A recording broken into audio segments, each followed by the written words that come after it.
呢度咧啲年老嘅婆婆咧，咁佢哋有呢啲車仔啦，咁就其實你見已經5、6、7箱嗰啲轆咧，因為佢嗰個側邊呢度咧扣得唔係好死，咁所以咧佢哋用咗好多鐵線去紮實佢，紮完啦，紮完啦，咁啊今晚而家11點，哇12點啦，就拆晒啲鐵線佢先。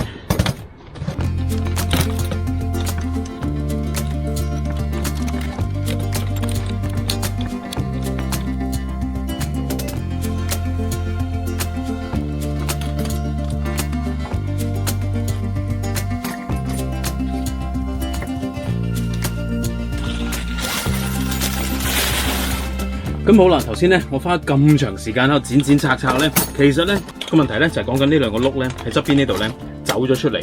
咁啲公公婆婆咧，因為佢哋冇工具或者冇呢啲知識關係咧，咁佢哋唯有咧，其實而家個轆咧只不過係拋咗落去，佢冇鎖死，因為偏咧扣死嗰個摔嘅。咁但係呢度好流噶嘛，扣落去咧，其實佢扣死咗嘅，係咪？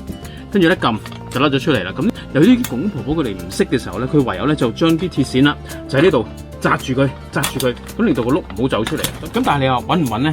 我覺得一定係唔會話好穩妥噶啦。咁我唯一一個想嘅方法咧係點樣去管死咗呢度咧，令到佢唔好走出嚟嘅。好多時對我哋啲手板眼見或者基本嘅知識嘅時候咧，對啲老人家咧係非常之困難啊。其實好小事對佢嚟講已經好重要。你想下，呢個車就等於佢哋嘅生命，拖住啲紙皮啊或者佢哋需要嘅嘢咧，就係咁樣樣。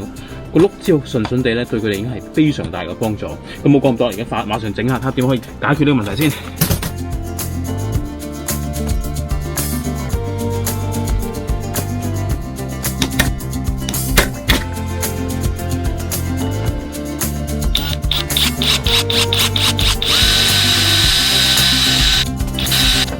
OK， 穿咗，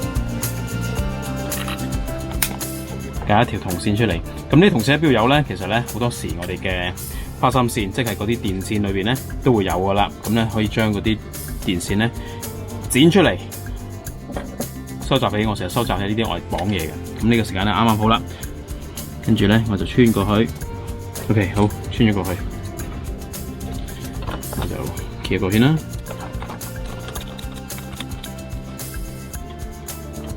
搞掂。咁你見到啦，其實咧係完全。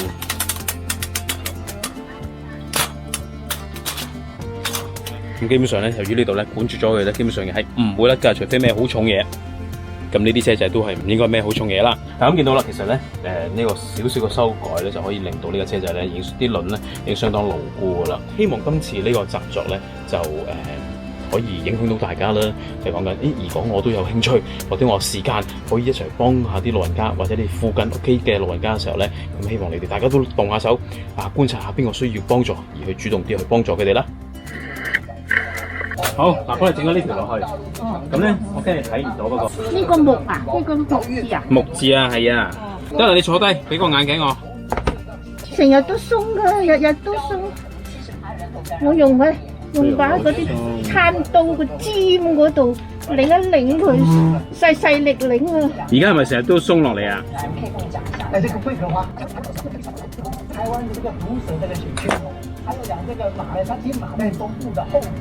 咁你鬆咧，你就過嚟行開過嚟咪得咯。我幫你擰佢，你慢慢行啊。